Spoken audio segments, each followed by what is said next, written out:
কি তুই রেডি হয়ে গেছিস? হ্যাঁ এই যে আমিও রেডি হচ্ছি। চলে আসছি মার্কেটে। ও আচ্ছা, আমি এই যে কিছুক্ষণের ভিতরে আসবো। এই যে একটু কাজ বাকি আছে তো। আর একটা কথা, আমি না কিছুদিন যাবত শুধু দেখতেছি আমার বাসায় বিভিন্ন জায়গায় টাকা পয়সা রাখি, কারণ তোর ভাই তো অনেক ভালো একটা ব্যবসা করো, টাকা পয়সার অভাব নাই। কোথায় কোথায় রাখে, প্রায় দেখি টাকা পয়সা থাকতেছে না, চুরি হয়ে যেতেছে না, কি আমি তো কিছুই বুঝতে পারতেছি না। তুই একটা কাজ কর, তুই আমার একটা সাজেশন দে, আসলে আমি কি করবো, কিভাবে চলগুলো আমি বিয়ে করতে পারি।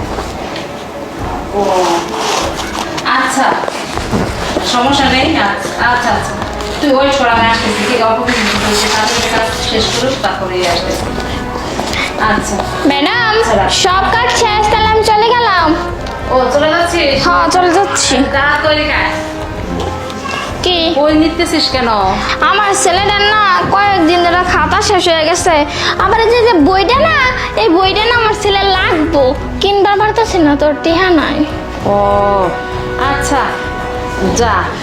আচ্ছা ঠিক আছে, তাহলে ম্যাডাম আমি জায়গায় সব কাজ কিন্তু করে দিয়ে গেছি, আর খাবার টাবার সব টেবিলে দিয়ে গেছি। আচ্ছা তুই খাতা নিছিস? খাতায় তো আমার ছেলেরও লাগতো। ম্যাডাম নিয়ে যায় না, আপনারা তো কিনবার পারবেন। কি আর করবো, আচ্ছা তাড়াতাড়ি যেতে চাচ্ছি। যা। আচ্ছা ঠিক আছে। এই শান্তা, হ্যাঁ এদিকে আয় তো, শোন। কি? আমার না ওই সেদিন টাকা ছিল ওইখানে, কোথায় যে রাখছি মনে পড়তেছে না এখন। টাকাগুলো তো কোথায় তুই দেখছিস? তুই তো এই যে ম্যাডাম, এনেই তো সব টাকা রাখা আছে। আরে এগুলা তো না, অন্য টাকা। সেদিন আবার সেদিন 5 লাখ টাকা একসাথে নিয়ে আসছিল, ওই টাকার বান্ডেল তো কোথায় যে রাখছে মনেও পড়তেছে না, আর পাচ্ছিও না, অনেক জায়গায় খুঁজতেছি। তুই কি দেখছিস? না তো ম্যাডাম, আমি তো কোনো জায়গায় দেখি না টাকা পয়সা, কোনো জায়গায় রাখছি না। মনে হয় বড় স্যার নিছে। ও বড় স্যার হইতো পারে। হ্যাঁ বড় স্যার নিছে। আইসা তাহলে ম্যাডাম আমি যাইগা, আমার না দেরি হচ্ছে, আমার পোলাটা। আচ্ছা তাহলে তোর স্যার আসলে আমি জিজ্ঞেস করি, তুই যাতে দেখ। আচ্ছা ঠিক আছে। আচ্ছা এই দাঁড়া। আবার কি হলো? একটা কথা বলি, তুই যাচ্ছিস যা, কিন্তু যাওয়ার আগে টাকাগুলো দিয়ে যা। টাকা মানে কিসের টাকা? আপনি সব কি বলতেছেন? আমি তো টাকা দেখিই নাই। দেখিস না মানে? তুই কি ভাবছিস? তোর নাটক বন্ধ কর, আমি যা বলতেছি তাই কর। টাকা তোর কাছে নাই মানে? না না ম্যাডাম, সত্যি কথা বলছি, আমার কাছে টাকা নেই। ও বুঝছি, এখন টাকা পাইতেছেন না, আর আমার চুলের বাবা বাদ দিতেছেন। আচ্ছা কাল কাটতে না, এইবারে কামে আমার দুধ কামার গুল্লি মারি।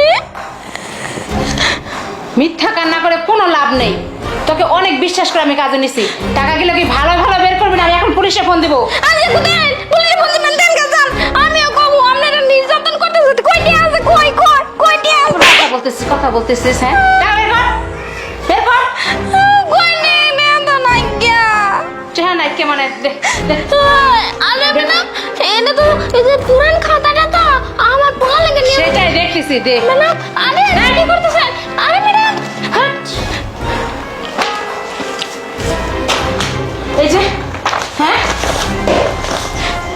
এটা কি? ম্যাডাম এটা কি? টাকা কোথা থেকে আসলো? টাকা কোথা থেকে আসলো তাহলে শোন।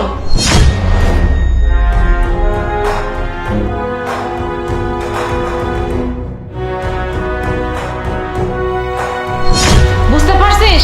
তুই কি ভাবছিস আমি আমার বান্ধবীর সাথে ভিডিও কলে কথা বলতেছি? না, আমি অনেক দিন যাবত দেখতেছি আমার টাকা পয়সা সব উধাও হয়ে যাইতেছে। এই কারণে আমার বান্ধবীরা টিপস দিছে যে তুই ভাই ভিডিও কলে রেখে আমার সাথে কথা বলবি আর দেখবি যে কাজের মেয়েটা কি করে। আমি সত্যি বিশ্বাস করি নাই, কিন্তু আজকে যে প্রমাণটা আমি পাইলাম, আমি আর কি বলবো, তোকে কোনো বলার ভাষাই নেই।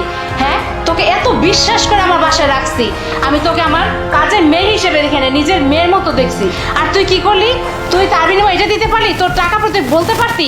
তুই এভাবে চুরি করলি কেন? হ্যাঁ যা, তোর কোনো ই নাই আমার বাসার কোনো কাজের জন্য তোকে রাখবো, তুই এখনই বের হয়ে যা। ম্যাডাম প্লিজ এবারের মতো মাফ করে দেন প্লিজ। এবার না, তুই তো অনেকবার চুরি করছিস, শুধু আমি ধরতে পারি নাই। কিন্তু আমার বান্ধবীর কথা শুনে সেটা আমি কাজ করছি, ধরতে পারছি। তোকে আর কোনো মাপই নাই, তুই এখনই বের হ। ম্যাডাম ভালোবাসি যা।